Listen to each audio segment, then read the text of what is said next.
Uh, I'm not going to bother presenting anything because I know that for most people they won't care. So I don't want to take I don't want to take the time to do it until I have somebody to engage with about this.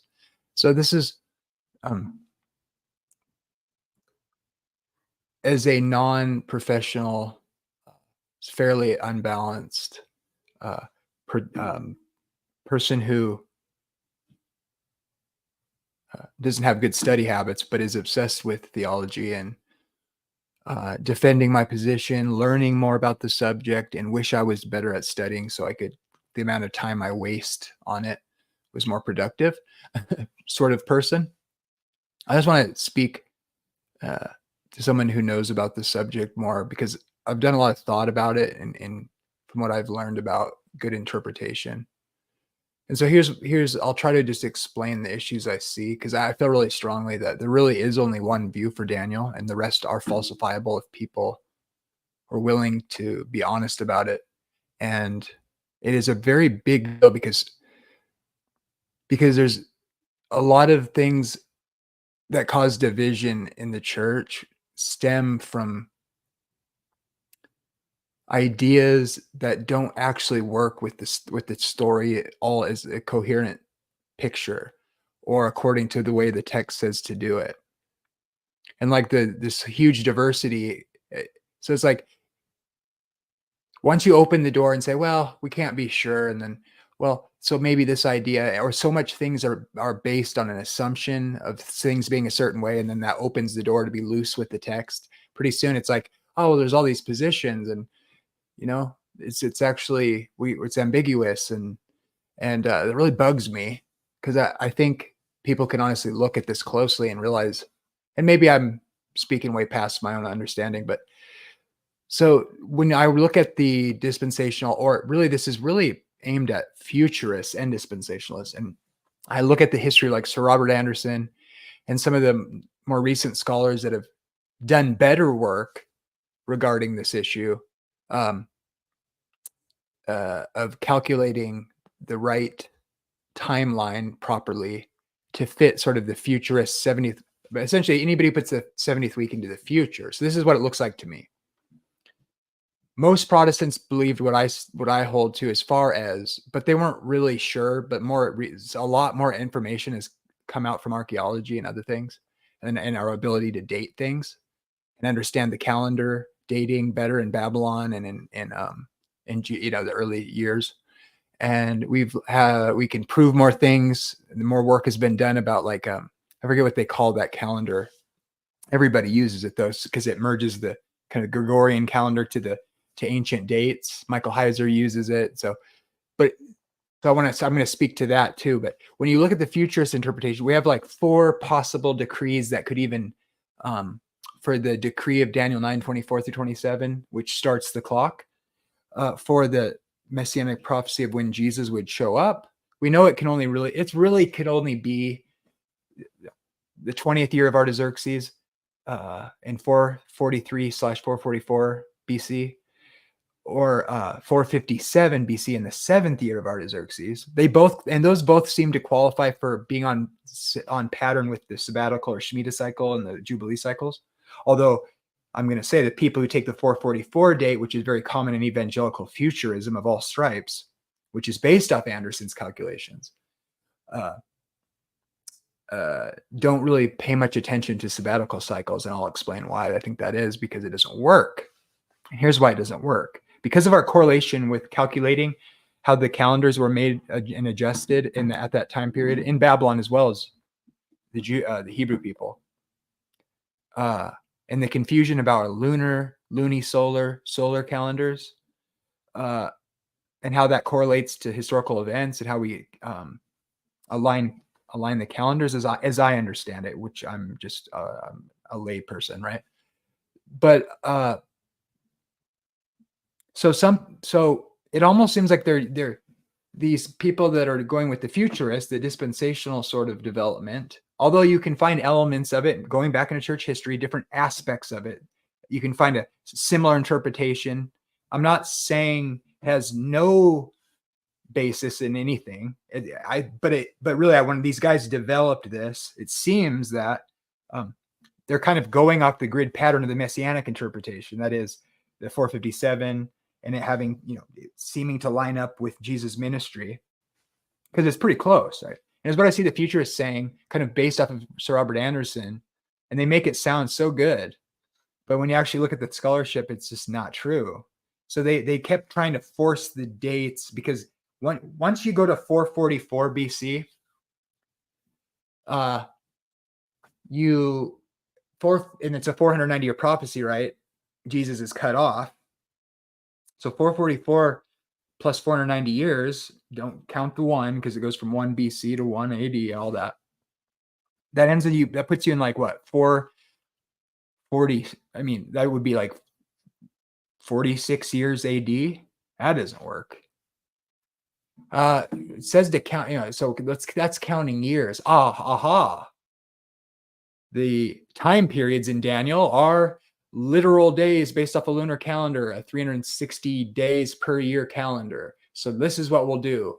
We'll multiply that many years by 360, and then, it's like 177,000 days. And then we'll mess with it and tweak with it and to, align it with the actual modern calendar, which is more accurate with the year. And so it'll truncate the years. They'll lose a bunch of years off of it. And then they, rather than making it line up when Messiah starts his ministry, they'll just have it line up with his death, which is really, I can't help but feel like it's like, that so fits that sort of theology, right? They'll just dismiss the whole ministry part too of Jesus and have it, I don't know, what do you know, when we manipulate the amount of days in there and we adjust the length of the year to fit, as though the prophecy wasn't for people in time, in history, that experienced it and were to count the time according to the way that they kept track of time. And they're told they would have understood to count years, which aren't a set amount of days every year, right? Because a year isn't 360 days long. And it's just like with the people in these in Jesus' day, the Essenes and the people in Qumran that left, Jerusalem because they didn't get the calendar right. The true calendar is 364 days every year, the Enochian calendar. But just a hint to those who want to, say that Enoch and Jubilees is right, because it does say in Jubilees that in Jerusalem, they're doing the feast days wrong because they have the wrong calendar. The true calendar is the 364 days per year calendar. They're not keeping it. They're going to keep the holy days on the wrong days, and it's going to be an abomination to God. The problem with that is, although a 364 day year is really close to a true year, compared to the way they actually did the calendar, the actual calendar would be like 11 days off approximately most years, the 12-month years. And when they added a 13th month, it'd been way off, 19 days off. 19 days over a true seasonal solar year or astronomical year. And the 12-month years are like 11 days short. So 364 days is only per year. If you did that calendar, that would be like barely a day off from what we know today is a true year. And when they did the calculations, these people were probably really, really zealous about it, right? Because they didn't have the astronomical understanding that we do now today. A year is 365.2425 days long. We had an extra day every 4 years to make up for that, and that practically makes up perfectly for to align the amount of so that we have an amount of days to our years, right? That's like exact. This is the problem, right? The cycle of the moon, the cycles of the moon do not perfectly align with a single year. You're going to have like a remainder over that you have to pass on. Same with days. A day is the Earth rotating once, right, on its axis, which causes the sun and night cycle, or this day and night cycle. And so every day is just the Earth rotating, and an actual season is based on the cycle of seasons for weather, crops, things that really matter in history to people. And so you don't get an exact amount of rotations of the Earth with one exact orbit, which causes the season. So you don't have exact amount of days in a year. So what happens if you claim there's an exact amount of days in a year? Well, you're going to be under or over based on if you get it within one day, so you just have the remainder of a day off. That's what we have at the Gregorian calendar. But the thing is, the Earth doesn't rotate perfectly in a certain amount of times that are equal a day in that year. It's a little bit more. So you get 365.2425 days. It's pretty close, right? You could go way down the decimal scale, but that's so close. You could go by that and no one would ever notice that you were losing a day off of your yearly calendar. We add a fourth. We're so accurate. We add that one extra day, the 29th of February, right? Every 4 years to make up for that quarter day. So after 4 years, you get a quarter day, and then you put just 1 day extra. That's why we have the leap year, right? Because we've measured it very closely. So the people would have, I imagine, I'm not sure, but I would think these people were very careful in their calculations and they realized that it seemed really close and it's divisible by 7. Oh, this is great. Oh, these people won't listen to us. We got to leave because they're not keeping God's true calendar, blah, blah, blah, blah, right? Well, you could see why they would think that, especially if they did the calculations right, because that would seem really close to a year. And it is nice and divided by 7, right? But here's the thing. It would seem right for a long time, probably for like even maybe the lifetime of a person, because that's pretty close. It's only a day and a quarter off. So it would take many years, many decades to actually start to notice that, hey, Passover is starting to get kind of early this year. Why is that? What's going on with the weather here? Oh, we're not going to have any crops for the festival, for the appointed times, because we're going to have the Passover every 364 days. We're going to have a Passover. Yeah, every season, every single holiday is going to be 364 days apart because they're annual. See, that would happen is every year you'd be a day and a half behind. And then if you did another 364 days, you'd be 2.5 days behind. To get the point. See, the way they did it is they made adjustments according to the moon within the year. And so it's a lunisolar. It's kind of governed by this. A year is a true solar year, but that's also what a solar year is an actual cycle of the seasons. And that's based on the tilt of the earth towards the sun as it goes around causes the seasons.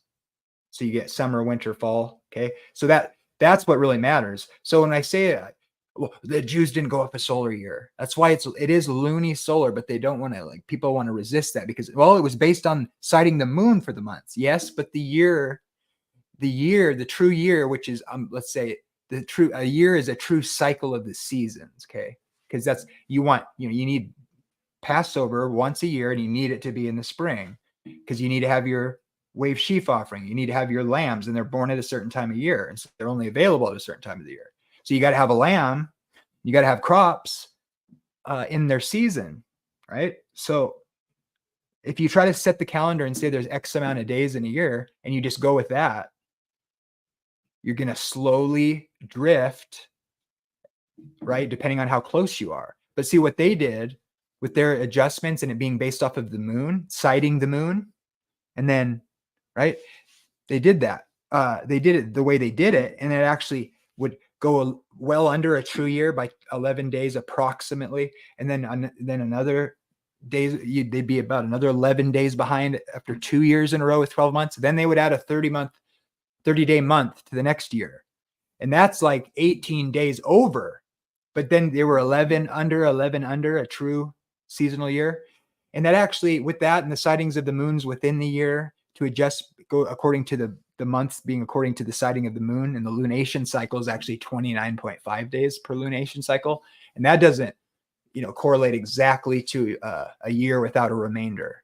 So these adjustments kept, and that's why when we look on the Hebrew calendar today and you look at what holiday is going to fall on what day on our calendar, you'll see if you look through the years on, it'll fluctuate, within a range, right?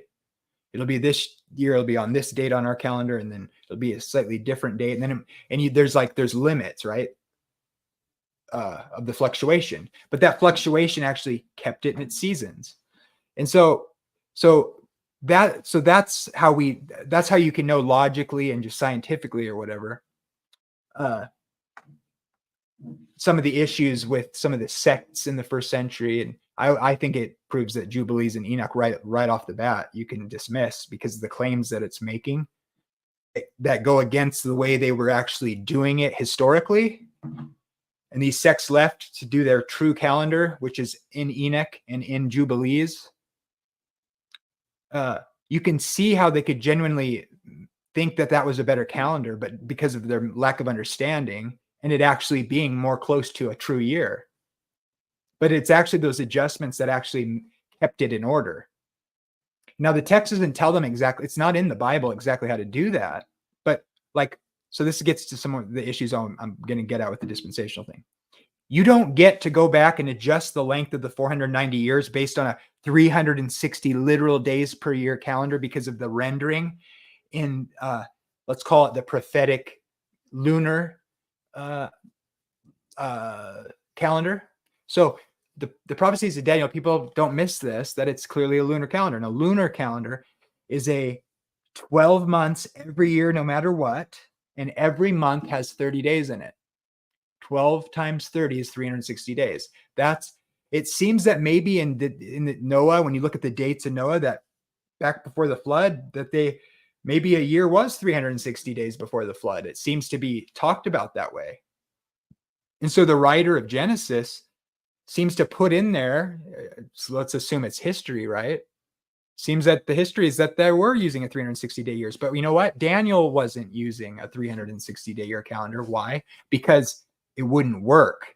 In order for them to do the festivals and the appointed times appropriately, as I described. And it's evident historically in Babylon as well that they made adjustments, because a year was at least no longer 360 days if it ever was. And it seems that it was, because I take Genesis as historic. And the dates are recorded as though he's using an actual lunar calendar. But we know they weren't using that, and they couldn't, because we know that that's not the length of the year today. And we know that what they were mandated to do according to what is in the Bible, not how to do it, but the things that are necessary. And the things that were necessary would require that they didn't use a 360-day year calendar, let alone an Enochian calendar with 364 days in it. And so when people come along after the fact and they take the 483 years, etc., as a big chunk, right? And they want to cram fit it into their system of the later date, and they don't need Jesus' ministry in there, so that makes it so they can stretch it a little longer. And then they're taking off the 70th week and throwing it into the future. So we need Jesus to die, but it's still way too late. Well, maybe he died in 35 AD or 36. Maybe he was 40 years old even. I mean, it says he was about 30. But I mean, that could be maybe they weren't sure, maybe he's, I don't know, a guy's like 20 to 40, so anywhere in there. No, sorry. If it says he was about 30, realistically, that means like he's 29 to 31, guys. Come on. Like I'll give you like, maybe he's like, but if he's like, I would say if he's closer to 35, that they wouldn't say it like that. Like maximum, he's like 33, and that's pushing your luck. About 30 sounds to me like he's probably about to turn 30 years old or something like that, most likely. But I'm not an expert on that. But you can't go back and take that big chunk of time and then multiply it by 360 because they use a lunar calendar. No, sir. The 70 weeks are weeks of years, 490 years. And the way they would keep track of years, as according to the text, would be one annual feast to the next. And one annual feast to the next is not every 360 days. Okay? It would fluctuate. And the fact that God had them count years is important, because you're confusing it and trying to make it complicated because you're having to force fit it, because you need it to be shrunk down. And you also need the 70th week to be lunar based off of 360 days per year calendar, because you want the 70th week to be describing the literal 3.5 years, or the 1260 days, because 1260 days, guess what? 1260 days is 3.5 years on a lunar calendar, and the 42 months is how many months are in 3.5 years on a lunar calendar. But here's the problem. The calendar they actually use, that is their day-to-day, year-to-year living calendar, isn't a lunar calendar. It's a lunisolar calendar. And lunisolar calendars never have 360 days in a year. And if they did, they wouldn't have been able to do the festivals properly. It needs the adjustments. So you can't make they didn't count 360 days between annual festivals. And so that whole project in the first place is off base, because it's almost like you're saying they didn't live that history, that prophecy was for them to know at the time of their visitation. And then you come along and after the fact and make it a big chunk and shrink their years that have nothing to do with literal years that the Jewish people actually experienced in order to count the time to know when Messiah would come, which the people were in expectation, and they lived the years. And we know their years weren't 360 days. It's that whole so if you ever hear somebody teaching, I can tell when they I love Chuck Missler, but he's based off his future 70th week. Futurism, the whole system it doesn't work. If you want to know more about it, come talk to me if you're interested in this, because I'm telling you, I've been studying it for several years now, and I wouldn't make this. I'm not Chris Lucas. I wouldn't make a claim like this unless I knew it, unless I could say this much, and that is, you can't do that for sure if you respect the context and the fact that this prophecy was for an original person. And so here's the thing. This is my point. They never really, even with all the meddling they did, like what I described with the changing the length of a year to make it fit, which ironically truncates it in a way that they don't even put Jesus teaching in there, is part of the thing that matters or whatever. It's just like the date goes to him dying instead of his ministry starting, because they need it to, because they don't give a damn about what Jesus teaches. Let me be frank. That's the problem. It's the problem with that sort of theology too. It's like ransacking the creator God, and rejecting the real important things, like teaching us how to be human, his ministry. You just care about his death for your sins, which, look, I believe Jesus died to save us and it was required. But I'm saying I see it reflected in the theology. Well, that was for the Jews. No, you don't understand the prophecy. Jesus was confirming the covenant by teaching them how they had gone astray. And he was magnifying the law and making it honorable. And then he was to be a light to the Gentiles, not through just merely his death, but the whole show, his teaching. Remember, because we sin and he's saving us from our sins, which is more than just dying for us. It's actually showing us the way. And I find it interesting that the sort of theology reflects that. It's like has no regard for the Jewish actual historical reality. And these people lived that. And some of them believed and some of them rejected Jesus. But he established his church with his people. Every single one of them were Jews. He kept his promise, and some believed. And so, some people go so far as to say we're not in the new covenant for various reasons, but it's an already, but not yet. It's inaugurated, but not fully realized.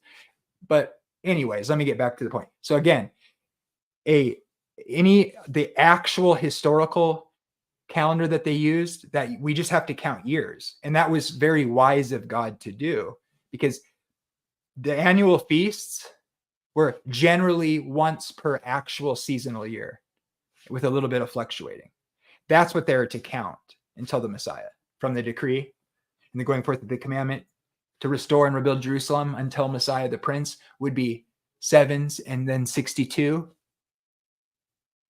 The unto Messiah the Prince, and guess what? When you count years, how they actually kept years and not trying to meddle with the length of a year and modify it into so many days per year, that has nothing to do with how many days that were in an actual historic year that those people experienced, of whom the prophecy was written to, so that they would recognize the time of their visitation. And they did, and the New Testament reflects that. But when you meddle with it, it's like you're disregarding that. and you're making the years a length that weren't actual lived experience for the Jewish people. It's a travesty. It's a total disregard for reality. And so, but when you count the years appropriately, and you understand that the proper decree was actually the 7th year of Artaxerxes, and that his ministry began exactly in that sense to the day, and to the day in an actual rendering it properly, where you count years and understand the first of their years. And he declared that the opening last sabbatical cycle of the 10 Jubilees from the right decree, counting the years properly, so that each year is actually the first of the Jewish year, and you're not truncating it and modifying it to make it fit your schema, which denies the teachings of Jesus as part of the prophecy, and denies that the actual historical reality of how they kept the year to year, and how that the adjustments were made. And so if people were honest and understood it, it would just be swept away just instantly, according to the truth, according to reality. But people can't do that, right? Because their entire theology is based on the necessity to separate Jesus' teachings from the Christian church, which seems a lot like replacement theology to me, if you ask me. Seems a lot like robbing the Jews of their heritage in the Christian church, that the Christian church was an extension of God's people from the old covenant, but not to rob it. No, sir. See, the Sabbath stands. Sabbath stands. And the church kept the Sabbath because Jesus didn't do away with it, and Paul kept it, and there's no one has the authority to change that. And it's witnessed in heaven in Revelation 11:19, not as a typology to make Mary the God oven, but to declare God's law is standing in the temple where he forgives sins which are transgression of that law. Now, everything I said up to this point is fact.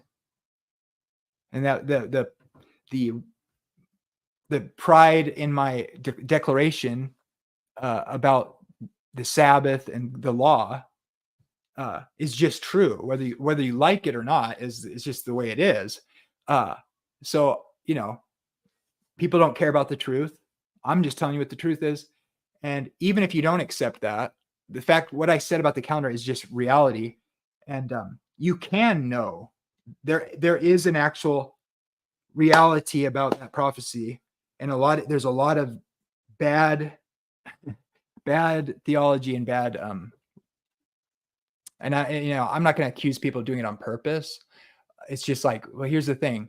Come talk to me about it. Let's talk about it, because there'll never be unity when whole theologies are based, and they need it to be wrong. They need it to be rendered wrong. And you know what the next thing people do, I've noticed? Because in their system, they have this gap that they try to justify. And there's some clever ways they try to justify it. But let's be real for a second. It's 490 years. If you don't need there to be a gap, it's real obvious that there's no gap. You can talk about a time period, which is a set time, 70 weeks. Okay, that's what the prophecy lays out. Then it breaks up to tell you about the increments. Why? So people ask, well, why the temple wasn't built in the first 7 sevens?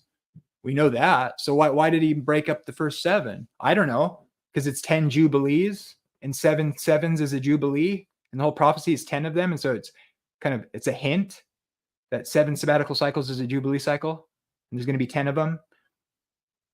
And those can be broken down into the sabbatical cycles, 70 times 7, but it's also 10 jubilees.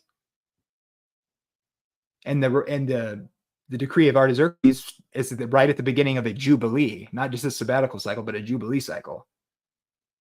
The one from 444, I don't believe is, or wouldn't be.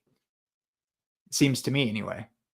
So Jesus comes right at the beginning of the last sabbatical cycle of the 10th jubilee on the first of the year. He declares the acceptable year of the Lord, goes into the temple, starts his ministry. See it like Luke 3 and 4. The people are in expectation that they think John the Baptist is the Messiah, right?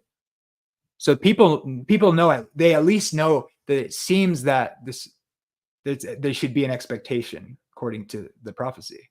It's reflected in the text. And I would argue that much of the language in the New Testament, that he died and was buried according to the scriptures. It's not just the sign of Jonah there. It's that he'd be cut off, but not for himself. And that ties into Isaiah 53 as well. And the New Testament writers seem to use and quote language about him dying. That idea is largely attached to the notion of him. And then the theology of the book of Hebrews. And so, you really can't ever, because of the language with the Passover and him raising on first fruits and then the sending the Pentecost and how that's all tied up with God's appointed times to the Jewish people. And he establishes that with the Jewish people on those dates. Why is that? Well, let's go back and look at some of the symbolism here with the Passover. I mean, come on, people. The Passover, it's like Abraham's like the father of the nations, including the Gentiles who are going to come in through him, who is a friend to God. And then God's going to have him. I mean, like God's like showing like, I'm going to go kill Isaac. Your firstborn son, the one who's to inherit the nation, all the nations he's going to be the father of many nations. He's going to give birth to the father of the 12 tribes, it's like, and it's the firstborn, right? And it's like when they left on Passover, like if you didn't put the blood of the lamb on your doorpost, the angel of death would strike down your firstborn son. So it's like, and then the language used is like, look, yes, God set up because of our sin for Jesus to die. There's no getting around it. And it's like, doesn't require divine meticulous determinism, but it does require quite a clever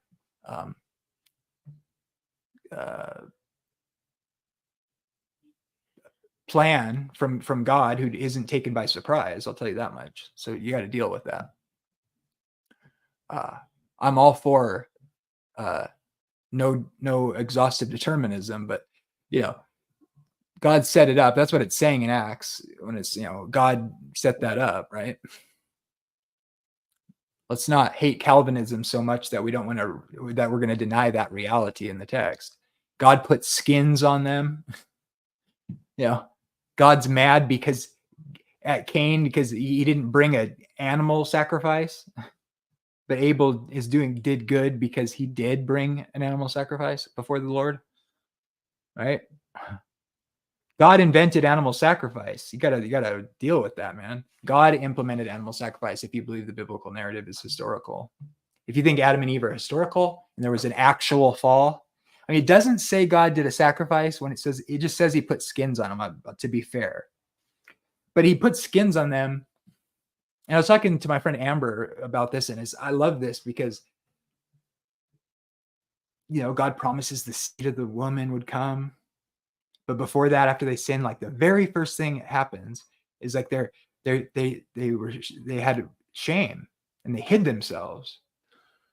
And God demonstrated, this is like an argument from embarrassment too, right? Like if God's calling out, where are you, Adam? Where are you? See that? That's called the principle, or the, what do they call it? The principle of embarrassment. Surely if God exists, if God was making up the story about biblical history, he wouldn't have admitted he was bad at hide and go seek in the text. So obviously it's a real historical narrative there. Who would put God as being bad at hide and seek? So I hope somebody out there, is giggling at that. I'm trying to make a joke, but it's showing that he knows where they are, and he's demonstrating that he, it's just like when he says, let us go down and see. Sodom and Gomorrah, it's the same sort of thing. The narrative is letting you know that God is interactive and he's engaging and he's involved. He's a potter at the wheel. He's in a white robe, down on his hands, his knees, and his feet and legs are all covered in mud, and it's the wet mud is coming up his white robe, and he's getting dirty, and he doesn't care. He's down on his hands and knees, rolling up his sleeves, and he's molding this body out of the dust of the earth, right? And he's leaning back and looking at it and tilting his head sideways and making sure everything's just right, and he's getting hands on, right?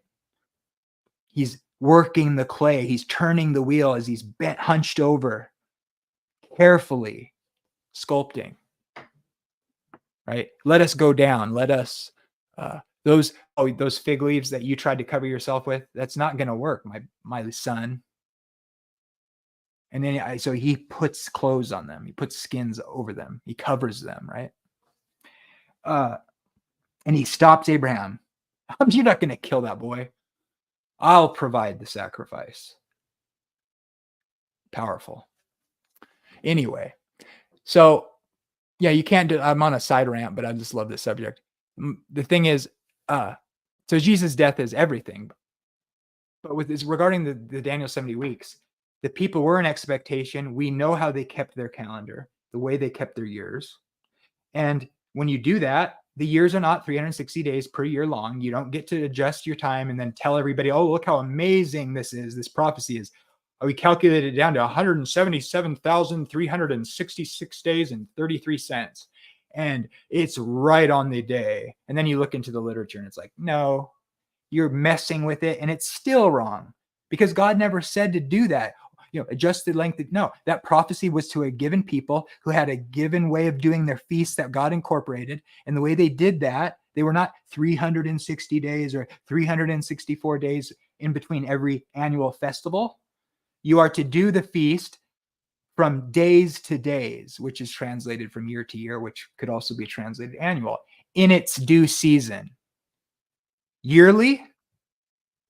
And by the way, the word translated in Exodus that says, you shall keep the feast in its season from year to year, is most translations. But some translations could put it as, you shall keep the Passover in its season annually. But year to year is a more precise translation because, you know why? Because in a literal word for word translation, that doesn't help because of their sort of idioms and use of language. But let's if you actually did as best as the word for word translation, it would say, you shall keep the Passover in its season from days to days. But you know what? People don't know. The language and the development of just their language and their idioms, and the translator helps with this. Years to years means annually, but the word there is the plural word for days. Yom is the word for day. It's from yomim to yomim, plural days. And it's translated yearly because that's what it means. And you see this in the language. He was I forget, getting old in his days, and it's talking about years, but the way it uses the language. So the idea of a day and a year is actually really correlated, and you don't really see it in the English translation. Hint, hint. Or when so let me give you another little piece of it. In the Hebrew language, if in the Hebrew it'll say shalom, shalom. And shalom means peace, right? So should they the King James doesn't translate that as it doesn't translate it peace, peace, right? It'll open up a psalm and it could say shalom, and it means it's a greeting. It's kind of like saying peace. We'd say, good day, sir, sort of thing, or wishing somebody well, or as a greeting or as a farewell or whatever, something like that. And then, but what does it mean when they say it twice? If we tell someone peace, hey, hi, peace to you, and we get it with a good intention, right? Towards someone, you greet them, it's peace or farewell often. What if I said peace, peace? That'd be weird, right? We wouldn't really necessarily recognize what's going on there. That's their way of so they translate it you shall give them shalom, shalom, right? We translate that as perfect peace. It's an emphasized peace, extra peace, right? So often translations will say, and you shall give them perfect peace, or a peace that defies understanding, right? A super peace, right? Ultimate peace. But if they were translating it word for word, which they easily could, they could just say, and he shall give them shalom, shalom, right? This is the issues with translation you got to realize. Like, and so another thing with the day for a year, when you go to the text where you see this sort of pattern, it's not necessarily like God says, you shall do a day for a year anytime it's apocalyptic prophecy. Like, see, it has to be, it's one of those sort of conceptual ideas, but that's, you can see in the text in many different ways. It's just like so intrinsically a part of the day for a year. And so like in that verse where it says, you shall have a day for a year, and he makes like, just like he makes the prophet marry a prostitute, and then he's like saying his people are fornicating with other gods. And so like it's like he's making the prophet almost like live out the way God sees his relationship with his people. God makes his prophet reflect the people's sort of standing with God in their relationship. God kind of makes the prophet act that out, because like God and the actual prophet are like probably like tight, and he sends the prophet to like tell the people. So he's like, Mary, like eat poop. And it's like, yeah, God has him eat poop because it's like, God says he's going to smear poop on their faces and pull their skirts up over their heads and show off their dangly parts to the nations. And say, oh, you want that? You want to put on a skirt with no underwear and go up and get up high on the, on the edge of the roof before a crowd with no underwear on? It's like, okay, I'll just lift that skirt right over your head and I'll shake you around for the people. You want to, that's what you want to do? You want to be a little slut? I'll show you what a slut is. I'm going to, that's the way I read it. So when God's saying that, he's not just like, I'm a jerk and I'm pissed, I'm going to smear poop on you. It's like, you want to sniff butts? I'm going to smear poop on your face. I hate to be really graphic, but I think that's kind of what's going on in the text. God talks that way. You shouldn't though. So anyway, I like this subject, but it's frustrating because people, it doesn't matter that if an honest evaluation of the text can dismiss a bunch of stuff that's dishonest and eliminate entire theologies that are based off of it. I want to see the unity happen. I want to see false ideas disintegrate. And I want to have unity. And I want to, do what God actually wants us to do. And he's given us the information for a reason. So like this is the issue with the tension between unity and truth. How much do you let slide? Because at a certain point, God doesn't say, and this is the tension with like fundamentalists too. So like, that's why I say they're kind of like my people. It's like, I don't want to condemn people. I don't want to cast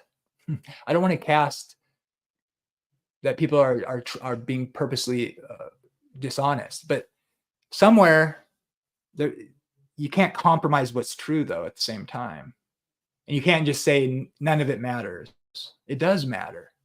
It does matter. And then I guess the real question is how to interact and how to respond to that. Because, maybe that's what's good about Protestantism. It's so fractured. Some people have suggested that it's like we're united in certain principles, and because of that, we come to our own conclusions. But then the Catholics and the Orthodox, it's like, look, you're abandoning this ancient thing that we have. And I think it's somewhat developed and gone a little bit astray, but many aspects of it are much, much more sacred and taking it seriously than what we see in the Western Church. And it's just total, I don't want to be like rude or whatever, but just, it's pathetic. It's like, MTV music video sort of setting to get the kids to come in, and it's nothing at all to do with Christianity, other than like, we want to hold our families together and the communities together. And, and at least we can do that and keep them off the streets and off of the drugs and thinking about Jesus and everything. And I'm not saying people don't worship and it's not real, whatever. I'm just saying you can come at this from different angles. My point is, Jesus said unity, right? So what unity to what? Well, apparently like truth. And it sure seems like the ancient churches that take it seriously, that have a pedigree going back into times, seem a lot more authentic, don't they? And I totally am sympathetic to that. And I'm not like, it's not about people going to heaven or not, or going, being saved or not. It's just like, uh, it seems like there are things that are created that are antithetical in a few places, in a few areas that uh, I think that went astray. But what do I know, right? I'm just in an 1800s cult from America with full of fanatical people. That's the perception anyway. But got to look at it carefully. I'm just saying, like, I think we got to remember our Hebrew roots without going full on law of Moses. And you have to get circumcised and you have to keep the feasts or you're sinning. I don't think so. But I do think every aspect of the law is good.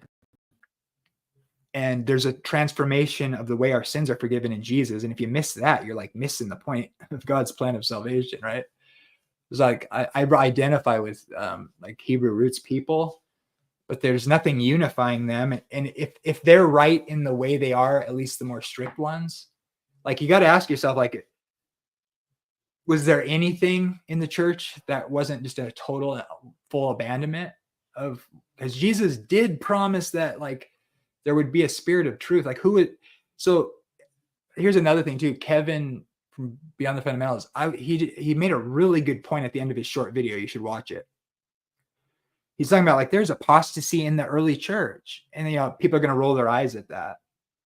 But just think about it for a second. Wait, the New Testament says that's going on while they're establishing the churches in the text.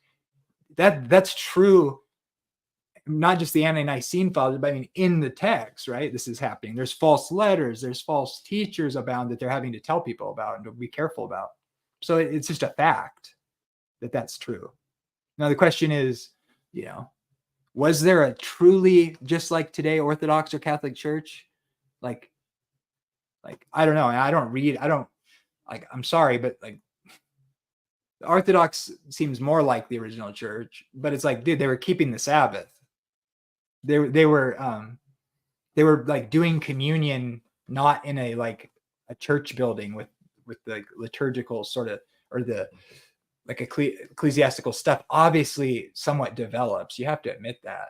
Like they were like, there's no, and if there was an original church, it's like they're in synagogues in Jerusalem and it's full of Jews, and they didn't say, well, Jewish Christians don't have to do, this and that, but the Jews still have to do it. That's like reading dispensational back into it. It's more like, I would argue it's something more like the Gentiles don't need to do this. It doesn't matter if Jews want to keep doing that. Just understand what Jesus represents. And maybe it wasn't fully realized, but that's another interesting question, right? Because like the theology in the book of Hebrews is written and exists in the letter before the temple's gone down, right? They're writing that. So it's kind of weird. Like people say, well, yeah, they just kept doing sacrifices in the temple. Are you sure about that? I don't think they're just doing all the festivals, including the Day of Atonement sacrifice and all the other ones. It doesn't say that. Here's another interesting thing. It sounds like they're doing like rites before, what is it, the Nazarene vow or whatever, and he has them get circumcised. But that's it seems to me that's really contextual, dealing with circumstances of the Jews that don't believe. Like, not to be dishonest, but just to be like, it's like there's nothing wrong with doing that. It just, when Paul's writing about like it doesn't matter, is because it doesn't matter. He didn't have him do it because it matters, because you still have to do it if you're a Jew or you're not right before God. I mean, that's not what's going on. It has to do with how he's interacting with the culture. And then here's an interesting thing about people who try to like read into the text, like the Presbyterians, who like are really good scholars that are really smart, getting really clever, trying to say, oh, it says first day Sabbath here. it's talking about Sunday. It says first day and it says Sabbath. It's like every translation says, we understand how they rendered time and how they spoke about it. It's they're weak. That language is like that literally because everything revolves around the Sabbath in the Hebrew mind, right? In the covenant people's mind, and the Jews or whatever. So like, yeah, you could do like a literal translation of the Greek and say it's speaking of Sunday and referring to first day and using the term Sabbath. Does that have anything to do with them calling it no? It's the day after the Sabbath. That's why some translations call it the first day of the week or Sunday, or it's, that's the translation. It's the day after the Sabbath. And Sabbath is Saturday. It's not calling Sunday the new Sabbath. It's so absurd. And to even suggest that is like rewriting history, dude. Well, it does, but I'm just saying it says first day and it says Sabbath there. So, and it's talking about Sunday. Seems really, really pathetic to me. Like rewriting history. That rather than proving anything about it being a first day Sunday, because they broke bread on it. They broke bread on it. Yeah, they ate food when they were meeting every day. The text says that. Yeah, the fact that people will try it's like, I feel bad. Like, and by the way, and I am sort of trying to schmooze people who might hear this, because I really do think it's pathetic. Look, you want to be sola scriptura, I get it. And you want to try to justify Sunday because you rightly understand the role of the law is still being binding as defining sin. And it's absurd to try to like say the 10 commandments are done away with. It's absolutely retarded. Nobody believes that in their heart. They know better if they're a Christian, because the law is written on your heart if you're a Christian. So nobody says, the law's done away with. No one says that. If someone's like, hey, you should stop worshiping idols. Hey, you should stop, lying and stealing and cheating and committing adultery and worshiping idols and taking the Lord's name in vain and not loving God. No one ever says that when you're talking about those things. We're not under the law. We're do away with the law. It's only when the Sabbath. Why? Why is that, you think? Why do you think really smart scholars make stupid arguments like they took up an offering at home, by the way, not at some non-existent church building where they're doing Sunday service. He's saying they'll refer to that verse like they're taking up an offering in a church service and it proves Sunday's the new day of worship, or they broke bread on Sunday. They'll point to that. And it's like, keep reading.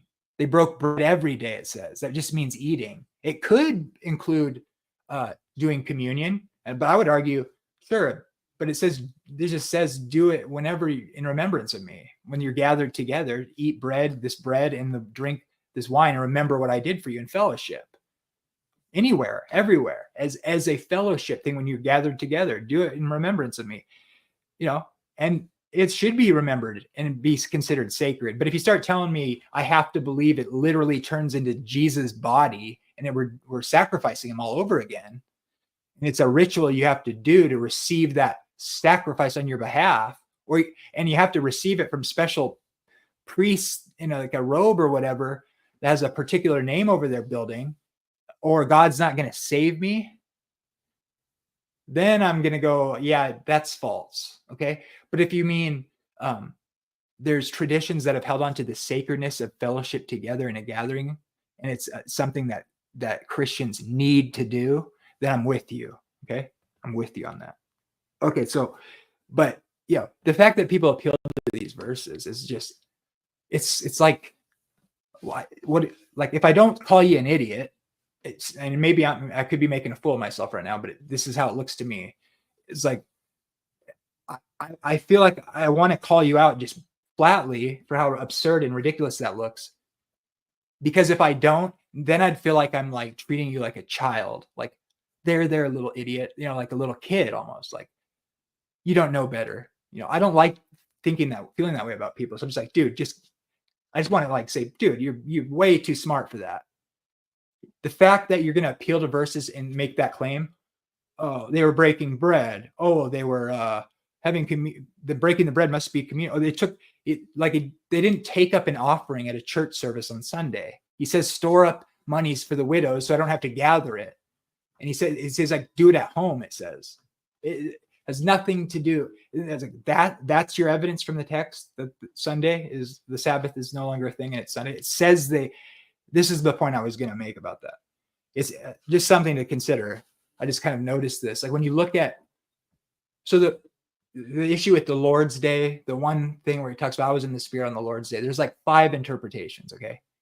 It's talking, most people have tended to think because of what early church fathers wrote in the first couple centuries, they called, but there's issues here with not a lot of manuscripts of these letters, seeming to be interpolations and changes and longer versions with false things said in them. So I take that with a grain of salt. Even the Didache, which they date to like before the book of Revelation, we only have like a couple copies of it, and it's like from the year 1000. And so we don't like have the original one and have tons of versions of it, okay? So it's not something to park on, I would argue. I'm not saying it doesn't go back far. I'm just saying like it's not verifiable at all like other sort of New Testament texts are or anything. So, and by the way, there's a lot of stuff in there that I would like it to be authentic. So don't misunderstand me. I'm not just against the idea. The way people talk about it though, they act like it's like practically scripture sometimes. I'm just going, whoa, bro, are you aware of exactly like the issues there? So, but anyways, it's something to be considered. Again, though, it's just like, that's the weakest, most pathetic, desperate attempts to vindicate someone who's sola scriptura and they keep Sunday as like a new Sabbath. It's ridiculous when you actually look into these. It's like, and what I was going to say is that it's interesting that they always call Sunday like they always did. They refer to Sabbath as the Sabbath. And that's just the day after the Sabbath. So the only day in scripture that's God calls his holy day and Jesus says he's Lord of, right? I'm Lord of the Sabbath. And God would say it's my holy day, my Sabbaths. And God would even call it like their Sabbaths, referring to the other Sabbaths, the added Sabbaths that were associated with the feast days and the new moons. Okay. Exactly why it's separate. The Sabbath, weekly Sabbath is separate from the rest of the appointed times in Leviticus 23, not because they're all equally the same thing. There's a million reasons why the 10 Commandments have the Sabbath in them, but they don't have the feast days in them. It makes sense that the Sabbath, which is established before they fell, in other words, it's an institution that's a day which is declared holy, and there's not even sin in the world yet, right? He didn't have animal sacrifices they needed to do and were doing before sin enters the world, but he establishes the Sabbath at the beginning of the text before people. I tell people this, they don't seem to get it, the point here, the significance of that.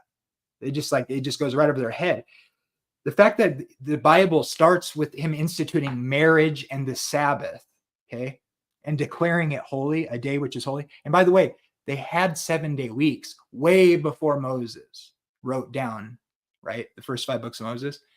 And so somehow humanity has a 7-day week, which has no astronomical ties at all, like a month does based on the moon, or that a year does based on the cycle of the seasons, or the day-night cycle, which is a cycle of the rotation of the earth, of the rising and setting of the sun, which is going to govern your life automatically, even if you have no knowledge of anything. But a 7-day week is totally arbitrary, or seemingly no feasible sort of answer to why there would be a 7-day week cycle that's not based on us just counting days. But we know that it goes back practically at least 1,000 years in pagan culture in Babylon, Acadia, before Moses wrote. So like the Sabbath is just, so like, well, what? They knew about a 7-day week, then how come he had to remind him of his Sabbaths? Right, because they'd been in Egypt. But the world had a 7-day week. So where did it come from? Well, it must have come from what the Bible says. God instituted it and said there's a 7-day cycle. And now, so it's in the world, right? So it came from somewhere. Did Moses just borrow that from the world and then just claim God invented it? Or does God's word mean what it says, that God made the world?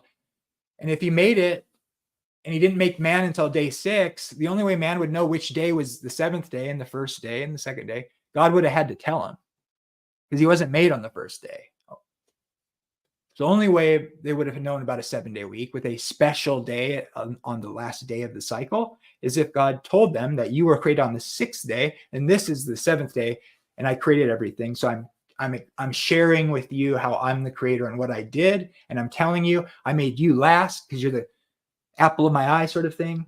And now the 7th day is the day I'm gonna not because he's tired, but because he's gonna cease, right? So it's a verb there, but he declares the day holy. So look, yes, the original humans, if the Bible's true, had to be told about. God would have had to tell them, and they would have existed on day 6, right? So you can't really divorce that. So no, he didn't tell them about it at Sinai. Okay, it was always a sin to break any of those principles and that law. It's obvious. Okay. And the one that you might think, well, maybe that one you wouldn't be obvious, the Sabbath day. Well, if you're just not quite sure about that, God went ahead and explained very explicitly at the very beginning, before sin enters the world, that he has declared the day holy as a pattern for humans. Okay. And so it's not 1 day in 7, which would still be good for anyone to do if they're not resting 1 day in 7. It's a particular day, because, you don't, to rest 1 day in 7 but not actually rest on an actual particular day would be like saying, oh, criminals went and killed 1 man in 7.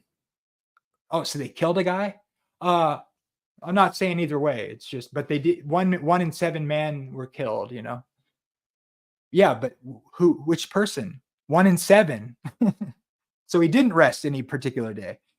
Well, let me think about that. I'm trying to get out of I'm trying to get out of what the text is just obviously saying. So give me a week or something. I'll get back to you, or give me 8 days and I'll get back to you, so I can figure out how to make the text not have the definite article on the 7th day, which God set aside and sanctified because on that day God rested. Like, dude, just submit. Just stop trying to get out of it. Just do what God said. Just honor that. That's that simple. You can do whatever you want. It's like, oh, I'm being like you're being legalistic. No, I'm being honest. I didn't say it. God said it. I didn't say it was the 7th day. It wasn't my fault. Don't get mad at me. Just telling you what it says. Some people would rather give honor to men, the honor that can only come from God or be given to God. Do you want to do what God said? Are you going to make up stuff, throw poop at the wall and see what sticks, and call me a heretic for just wanting to rest on the day God rested because I honor Jesus as the creator? I just think that's what it says. Seems like you're lying. Seems like you're being dishonest when someone's telling you the truth. It's actually really a nice thing, to not work 1 day in a week, rest in Jesus 1 day a week. I'm just pointing out that, I know in your heart that that's what God said, and it's not done away with. Sunday doesn't replace Sabbath. Even like the Orthodox Church, I was looking at the Apostolic Constitutions, which is like the basis that goes way back. They were keeping the Sabbath and Sunday. They're keeping Sabbath. Like, people will point that out to me, and that I don't think it really matters. I mean, after all, the early church, way early, some people, first of all, nobody was doing anything particular uniformly. That's first off. Okay. The second is like, if you're like, especially if you're a Protestant, okay, like, what does the Bible say? Like, what did Jesus do away with it? No. They were keeping the Sabbath as they took him off the cross. If he had done away with it, why would they bother? Paul's keeping it. The law stands. It's in the heavenly temple. That whether that's literal or not, what does it mean that the ark of his testimony is there? Has the definition of sin suddenly changed? How does that work? Who said? How? It's like, look, nobody would have a problem with this if the Sabbath wasn't in the Ten Commandments. Nobody would want to argue or be thinking about how to disagree with me right now. If you're listening to this and you're thinking about how I'm wrong and how I'm a heretic or I'm a legalist or a Judaizer, blah, blah, blah, blah, blah, blah, blah, that's cognitive dissonance. Because if you're not insane and you're like halfway normal about Christian history, every other commandment in there obviously is a sin if you break it. Obviously. Lying, stealing, cheat. I mean, even the free gracers that think hate, like I was watching my friend, I don't even think he keeps the Sabbath or whatever. But he's like, look, obviously God's not saying don't do works means like break the commandments. Like that's insane. That doesn't make any sense. Like, and by the way, most of those commandments at their basic level is like refraining from doing evil. So really to break them is to do works of evil, works of iniquity, lawlessness. The things you do when you don't love somebody, like steal from them, covet their stuff, sleep with their wife, murder them, hate them, the things you do if you don't have the Spirit of God. So it's like the only reason people make this into a thing is because of that Sabbath in there, that one simple day to take off and not work. For some reason, it's so weird. It suddenly makes it a big issue. Oh, we're not under the law. What are you talking about? Yeah, you're not condemned by the law. You're not under the Mosaic ministration. Okay, I agree with you. But not under the law doesn't mean breaking any of the other commandments or do works of evil, which demonstrate your fruit of not loving other people or respecting God first. Right? Is it putting you under the law to refrain from the works of evil? Which is a lack of love. You have to do things to not love people. You have to do stuff to them. Is that works of the law? Do I have to do works of evil? Do I have to break the commandments and do works of evil?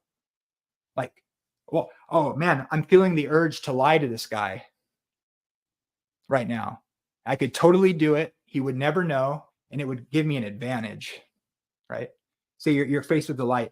You're faced with the ability to take advantage of someone in such a way that you can benefit from them. They'll never know that you benefited off of them. It's not going to kill them, but you can make like a financial gain in a business deal, and they'll never know. It'll be just only you will know, and it'll benefit you at their expense, but it won't really like break them or anything, right? And they'll never know. They'll never know you did that. It's just this business, man. And then something in the back of your head says, what would Jesus do? No, that man I want to share with him. I'm going to tell him, I'm going to show him what I could have done. I'm not going to do it. And I'm going to have fellowship with that guy. Because he bears the image of God like I do. And so he's a human being before God, and I don't deserve it over him. So I'm going to not take advantage of it because they have value. Even though I could get away with it, no one would know except God. So when that happens, that thing in your head that tells you, I don't want to do that. That's the Holy Spirit telling you not to lie, because lying is taking advantage of someone and elevating yourself in such a way that takes advantage of them. That's a sin, to take advantage of someone. That's not respecting them like Jesus respected people, laid down his life for them. So it's the same thing with any of the commandments, right? Well, he beats on his wife, so I'll sleep with his wife to get back at him. She needs to divorce that guy anyways, right? It's like, you don't do that. That's selfish. It's self-serving. It's a sin against God, right? Adultery. It's never right to commit adultery. It's never right to take advantage of someone, because at the principle, and it's like, and then the thing with God, the fact of the matter is that the Sabbath is holy. That's what God said. It doesn't get undone. Nobody modifies it. No one has the right to modify it without God declaring it. He said, I will not alter that which came out of my mouth. just in case you were wondering if the Sabbath was a moral law, or if it's somehow related in principle, of course it is. You have to work and then you rest one day. And because if you don't work and you don't take responsibility for your family, then you're worse than the unbeliever, Paul says. And so if you do work and take care of your family like you're supposed to, or you're worse than an unbeliever, then that hardworking man needs a day of rest. And if that man has employees or animals that he works the land with, and he doesn't afford the animals or the stranger within his gate the Sabbath, then it's a sin, because it's an immoral.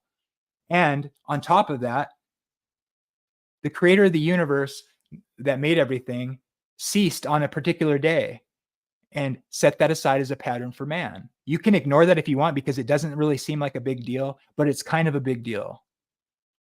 Now you don't have to respect it. I wouldn't ever try to force you to do it. I'm just saying, do you really believe that Jesus is a creator? Do you really believe that God rested and that it's a blessing, that God wants blessing for you? You don't have to, but I'm just saying, there's nothing in the text.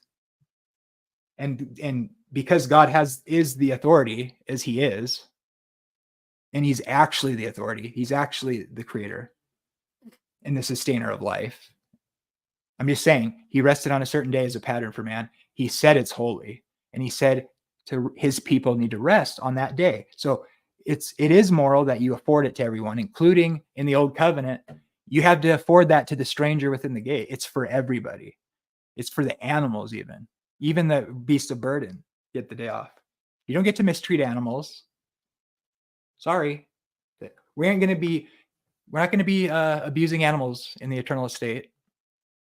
It appears to me that we will not be sacrificing animals anymore, because sin will be done away with, and so there won't be Komodo dragons in heaven eating baby pigs and baby deer and baby monkeys screaming while they're getting eaten alive in the eternal estate. I don't care how sciencey you are, and old Earth is true because the flood was local.